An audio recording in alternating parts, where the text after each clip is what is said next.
इस फिल्म की शुरुआत होती है डेविड से। डेविड काफ़ी अच्छा पेंटर है। 23 साल का डेविड अपर वेस्ट साइड से बिलोंग करता है। फिल्म की शुरुआत में हम देखते हैं कि कितने पैशनेटली वो अपने पेंटिंग के काम को अंजाम दे रहा है।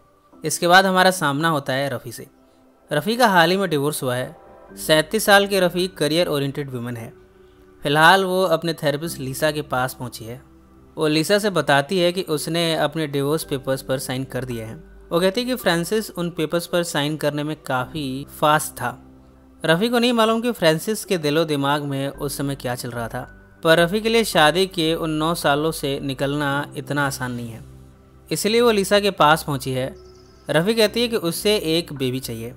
लीसा कहती है कि ये राइट टाइम नहीं है उसके लिए, उसे फ़िलहाल अपने हालातों से बाहर निकलना होगा। इधर हम डेविड को देखते हैं जो अपने दोस्त के साथ है। उसके फ्रेंड को उसकी गर्लफ्रेंड ने चीट कर दिया है। डेविड के साथ वो इसका बदला लेने जा रहा है। डेविड का दोस्त अपनी गर्लफ्रेंड के गेट पर जाकर उसे बुलाता है, उसके फेस पर केक लगाता है और यहाँ से भाग आता है। उसकी गर्लफ्रेंड का बॉयफ्रेंड उसका पीछा करता है, पर दोनों अपनी कार से यहाँ से निकल जाते हैं। इन सब में कॉमन फ्रेंड्स के थ्रू डेविड की मुलाकात रफ़ी से हुई है। दोनों अपने आप को इंट्रोड्यूस करते हैं। ये सभी दोस्त मिलकर थिएटर में फिल्म देखने गए हैं। इनके ग्रुप में डेविड की गर्लफ्रेंड भी है। शाम को डेविड बार बार रफ़ी के बारे में सोच रहा है। वो उसे फ़ोन लगाने को जाता है, फिर नर्वस होकर अपना फ़ोन रख देता है। एक बार तो फ़ोन लग भी जाता है। उधर से आवाज़ आती है हेलो की, पर डेविड फ़ोन को नर्वस होकर काट देता है।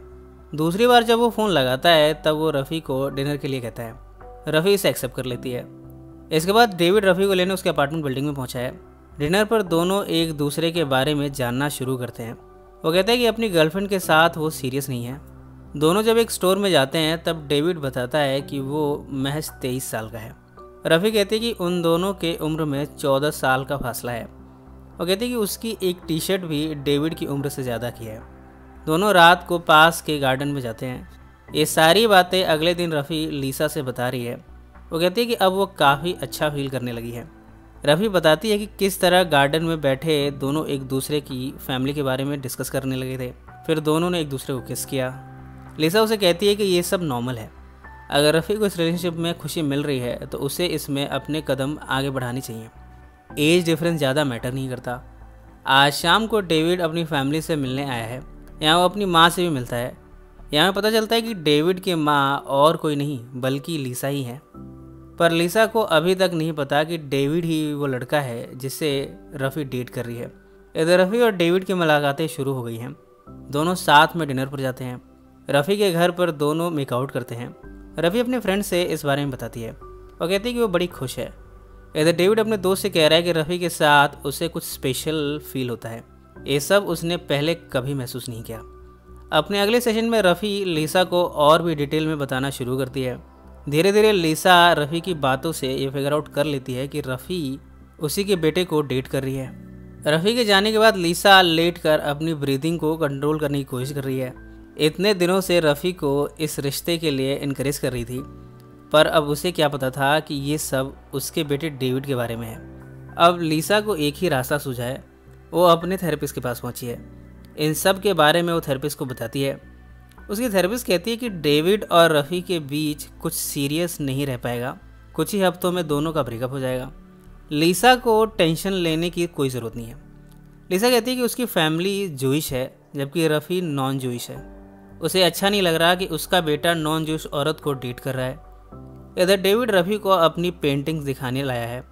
दोनों यहाँ साथ में डिनर करते हैं, शैम्पेन पीते हैं। अगली सुबह रफ़ी डेविड को देखने जाती है।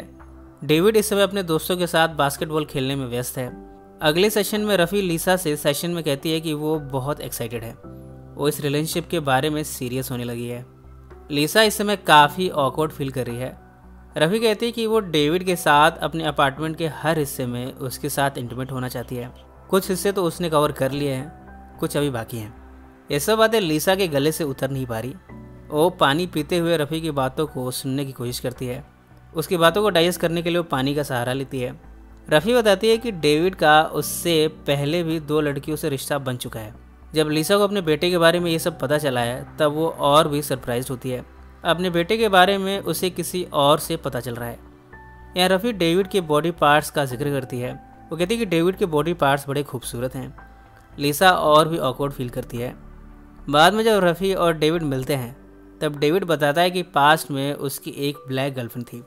जब उसे अपनी ग्रैंडमा से मिलाने ले गया था तब बहुत सिचुएशन ऑकवर्ड हो गई थी। कुछ दिनों बाद डेविड रफ़ी को अपने ग्रैंडमा के घर लाया है। रफ़ी यहाँ काफ़ी ऑकवर्ड फील करती है। डेविड की पेंटिंग्स को वो बड़े गौर से निहारती है।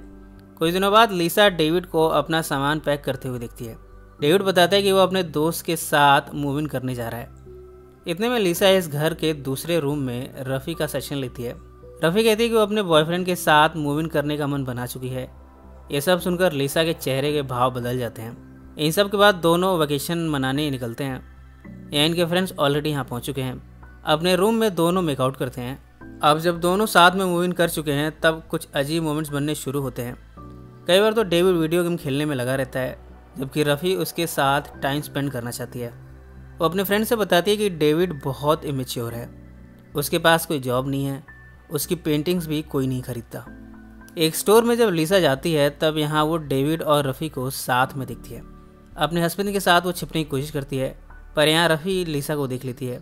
वो उससे बातें करने लगती है। लिसा अब रफ़ी को थेरेपी नहीं देना चाहती पर ऐसे में ये इमोरल और अनएथिकल होगा जो कि उसकी थेरेपी प्रैक्टिस के लिए अच्छा नहीं है। वो रफ़ी को आगे भी सेशन देना जारी रखती है पर इस सेशन में लिसा रफ़ी को बता ही देती है कि डेविड उसी का बेटा है। ये सब जानकर रफ़ी लिसा पर गुस्सा होती है कि उसने ये सब पहले क्यों नहीं बताया। उसे याद आता है कि उसने लिसा से डेविड के बॉडी पार्ट्स के बारे में बातें की हैं। रफ़ी बाद में ये सब बातें डेविड से ही बताती है। डेविड रफ़ी से कहता है कि उसकी माँ एक अच्छी लेडी है पर बाद में डेविड लिसा को फ़ोन लगाकर अपना गुस्सा उतारता है। वो कहता है कि लिसा ने उन दोनों को धोखा दिया है। लिसा अपनी सफाई में कहती है कि उस समय उसे जो ठीक लगा उसने वही किया। इधर जब रफ़ी अपने अपार्टमेंट में पहुंची है तब वो देखती है कि डेविड का दोस्त यहाँ छिपा हुआ है। वो इस पर गुस्सा होती है। वो कहती है कि सब कुछ वो अकेले ही कर रही है। डेविड तो घर की सफाई भी नहीं करता। ये सब कब तक चलता रहेगा। डेविड कहता है कम से कम मैं तुम्हारे एक्स हस्बैंड फ्रांसिस से तो बेटर ही हूँ। मैंने तुम्हें कभी चीट नहीं किया। रफ़ी और भी गुस्सा होती है। डेविड कहता है कि वो रफ़ी के ऑर्डर सुन सुन के थक चुका है। वो उसका कुत्ता नहीं है। अब वो इन सब को यहाँ ख़त्म करने जा रहा है। गुस्से में वो यहाँ से चला जाता है। शाम को जब दोनों मिलते हैं तब डेविड माफ़ी मांगता है पर रफ़ी कहती है कि दोनों को ब्रेक लेना चाहिए। उन्हें दूसरे लोगों को डेट करना शुरू करना चाहिए। डेविड उसे मनाने की कोशिश करता है पर रफ़ी यहाँ ब्रेकअप कर लेती है। इधर अपने बेटे और रफ़ी के बिहेवियर से तंग आकर लिसा भी अपने थेरेपिस्ट के पास सेशन लेने पहुंची है। उसकी थेरेपिस्ट कहती है कि जो कुछ भी हुआ उसमें लिसा की कोई गलती नहीं थी। उसने अपने आप को ब्लेम नहीं करना चाहिए। इधर हम देखते हैं कि डेविड ने अपनी सारी पेंटिंग्स $1000 पर पेंटिंग के हिसाब से सेल कर दी हैं। डेविड ये खुशी अपने दोस्त के साथ शेयर करता है। इसके साथ ही वो रफ़ी को फ़ोन लगाकर उसे ये खुशखबरी देना चाहता है पर रफ़ी कोई रिस्पॉन्स नहीं देती। आज की रात डेविड अपने दोस्त के साथ एक पार्टी में पहुंचा है। यहाँ वो काफ़ी ड्रिंक कर लेता है। नशे में वहाँ एक लड़की सुई के साथ इंटीमेट होता है। स्यू रफ़ी की ही दोस्त है जो कि रफ़ी के ऑफिस में काम करती है। सुपरमार्केट में अचानक से रफ़ी और डेविड का आमना सामना होता है। दोनों डेविड के रेसिडेंस पर जाते हैं। दोनों यहाँ इंटीमेट होते हैं। इसके बाद दोनों एक दूसरे से अपनी फीलिंग्स का इजहार करते हैं। दोनों ने फिर से एक दूसरे के साथ रिलेशनशिप को कंटिन्यू करने का फैसला किया है। अपनी रिलेशनशिप और भी स्ट्रॉन्ग बनाने के लिए डेविड की फैमिली के साथ ये दोनों फ्राइडे डिनर पर जाते हैं। किचन में रफ़ी और लिसा सबके लिए खाना प्रिपेयर करते हैं। यहाँ रफ़ी और लिसा में डिफरेंसेस सामने आने शुरू होते हैं। रफ़ी कहती है कि वो डेविड के साथ बच्चा प्लान कर रही है। लिसा इस पर नाराज़गी जताती है। कुछ दिनों के बाद रफ़ी को अपने दोस्त से ये पता चल चुका है कि डेविड और स्यू इंटीमेट हुए थे। रफ़ी इसके लिए डेविड को कन्फ्रंट करती है। यहाँ दोनों में कहा सुनी होती है। डेविड इस समय इस रिलेशनशिप के सिलसिले में थेरेपी लेने का फैसला ले चुका है। वो लिसा के पास थेरेपी के लिए जाता है। लिसा कहती है रफ़ी के थ्रू मुझे तुम्हारे बारे में काफ़ी कुछ पता चला। मुझे तुम्हारा करियर एक आर्टिस्ट के तौर पर तुम्हारे लिए कितना इम्पोर्टेंट है ये भी पता चला। तुम्हें इस रिलेशनशिप को बचाना चाहिए। रफ़ी तुम्हारे लिए बहुत इम्पोर्टेंट है। यहाँ वो ये भी बताती है कि रफ़ी के लिए एक बच्चा होना कितना इम्पोर्टेंट है। इन सब के बाद डेविड रफ़ी के पास पहुँचा है। यहाँ वो उससे माफ़ी मांगता है और कहता है कि वो बच्चे के लिए भी रेडी है। रफ़ी डेविड की अपॉलॉजी एक्सेप्ट कर लेती है। यहाँ दोनों हम बिस्तर होने को हैं पर तभी रफ़ी को जैसे कुछ समझ आया है। वो ये रियलाइज़ करती है कि डेविड उसे कितना प्यार करने लगा है। वो उसके लिए सब कुछ सेक्रीफाइस करने को तैयार है। इस एज में एक बच्चा होना डेविड के करियर के लिए ठीक नहीं है। एक्स्ट्रा रिस्पॉन्सिबिलिटी वो नहीं निभा पाएगा और उसका करियर एक आर्टिस्ट के तौर पर डिस्ट्रॉय हो जाएगा। वो डेविड को समझाती है। डेविड कहता है कि वो सब कुछ संभाल लेगा। यहाँ रफ़ी कहती है कि डेविड अभी बहुत यंग है, इतनी सारी चीज़ें उसे डिस्ट्रॉय कर देंगी। रफ़ी पहले ही एक टूटे हुए रिश्ते से बाहर निकल चुकी है। यहाँ वो डेविड को कन्विंस करती है और दोनों ब्रेकअप कर लेते हैं। इन सब में 1 साल बीत गया है। डेविड और उसका दोस्त एक रेस्टोरेंट में है। ये वही जगह है जहाँ डेविड और रफ़ी ने अपनी पहली प्रॉपर डेट की थी। डेविड यहाँ रफ़ी को देखता है। वो दरवाजे के पास जाता है, ग्लास को डिफ्रोस्ट करता है। इसके थ्रू वो रफ़ी को देखता है। रफ़ी भी उसे देखती है। दोनों एक दूसरे को स्माइल देते हैं। इसके बाद डेविड को समझ आया कि दोनों का अलग रहना ही बेहतर है। वो यहाँ से चला जाता है। इसी नोट पर यह फिल्म समाप्त हो जाती है। सो फ्रेंड्स, फिर मिलेंगे ज़िंदगी के किसी नए मोड़ पर।